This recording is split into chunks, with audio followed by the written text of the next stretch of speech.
जहर ले लो, ये गुटखा खा के मरो। ये बाबा राम रहीम का गुटखा 1 महीना में कैंसर है भाई। कोई घर का नशेड़ी गजेड़ी जो गुटखा खा के मरना चाहता है,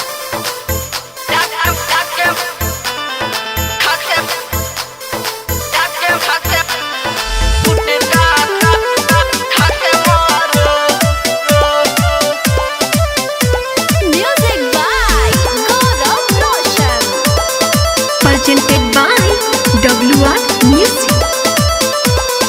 आके मारो सब आके मारो, जहर वाला गुटखा खा के मारो, खा के मारो, खा के मारो।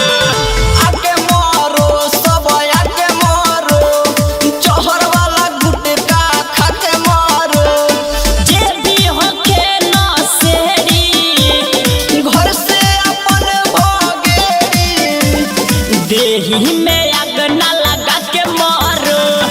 आके मारो सब आके मारो, जहर वाला गुटखा खा के मारो, खा खा खा के मारो। जहर वाला गुटखा खा के मारो,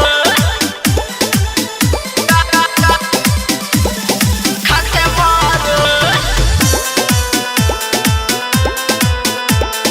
जहर वाला गुटखा खा के मारो।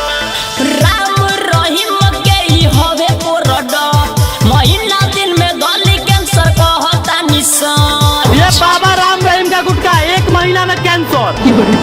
राम रहीम के ही होवे प्रोडक्ट, महीना दिन में गली कैंसर कहता निशान। जेके जीएफ देले होई धोखा, जेके जीएफ देले होई धोखा। सुनो करो से तुम बात आके मारो। आके मारो सब आके मारो, जहर वाला गुटखा खा के मारो।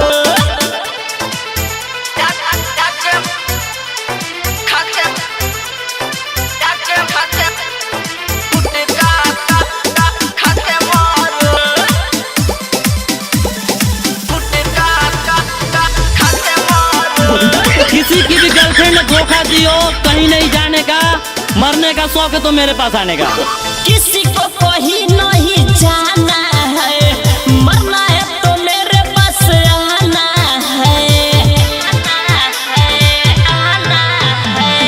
किसी को कहीं नहीं जाना है, मरना है तो मेरे पास आना है। जे खाई सच्चो मर जाई, जे खाई सच्चो मर जाई।